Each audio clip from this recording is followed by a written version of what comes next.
Okay. And then we have, go ahead. On order. Your speech, yeah.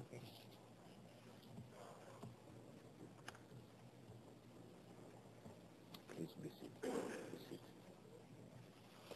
Rabbi Arthur Schneier, beloved friend, Your Excellencies, ambassadors and representatives of the world's nations, distinguished leaders of the Jewish community and other faith communities, beloved children, Shalom.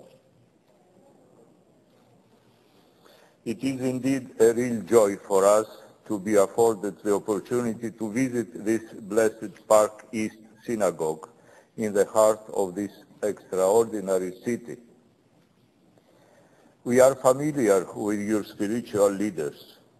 We are acquainted with your religious and social programs, and we admire your diverse educational initiatives for the formation of your faithful. More particularly, however, we are aware of the extraordinary work for religious freedom by Rabbi Schneier through the Appeal of Conscience Foundation, for which our dear friend has deservedly received the Patriarch Athenagoras Human Rights Award of the Greek Orthodox Archdiocese in America from the hands of our beloved Exarch Archbishop Demetrios. Yet our visit here is more than simply a formality. It transcends a mere courteous visit of a Christian leader to a Jewish leader. Even as a successor of St. Peter, our brother, His Holiness Pope Benedict XVI, visited here last year, we also come the successor of Peter's earthly brother, the first called Apostle St. Andrew, inspired by our fervent conviction that the most urgent task that lies before all faith communities is our global cooperation for the promotion of greater tolerance and understanding among the peoples, races, and religions of our planet. This is why accompanying us today is His Eminence Metropolitan Emmanuel of France, who facilitates and chairs the international academic consultations between Orthodox Christianity and Judaism, initiated by the Ecumenical Patriarchate since the mid-1970s. We are pleased that the 7th academic consultation between Judaism and Orthodoxy will convene two weeks hence in Athens, Greece. The title of the consultation, The World in Crisis, Ethical Challenges and Religious Perspectives, is indeed timely, given the ecological, social, financial, and political upheavals in our world today.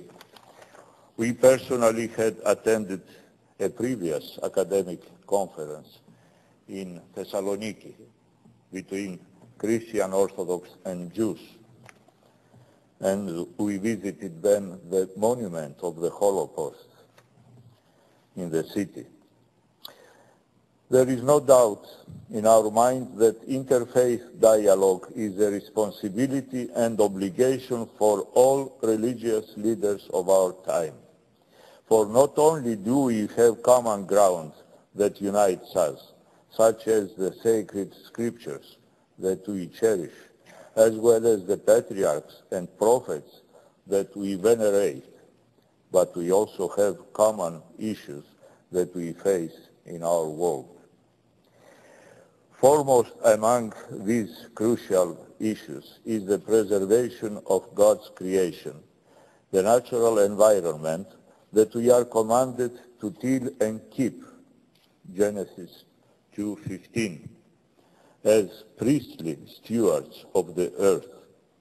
As you are aware, we have just completed our 8th Ecological Symposium on the Mississippi River in New Orleans, where we raised awareness to the vast ethical and social problems intimately related to the devastation of the world's natural resources as a result of human arrogance and greed.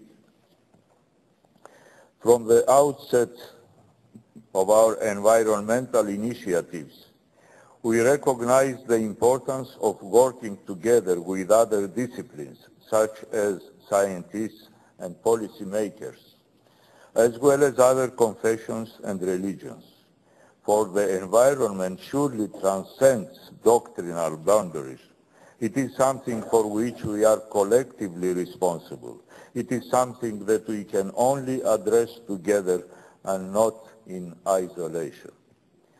And faith communities in the United States have an increased responsibility and obligation to educate their faithful about the grave impact of first world nations on the planet's capacity for survival. Other issues of common concern for the world's faith communities include the rising fundamentalism and fanaticism in religious circles, as well as the escalating racism and terrorism in the world.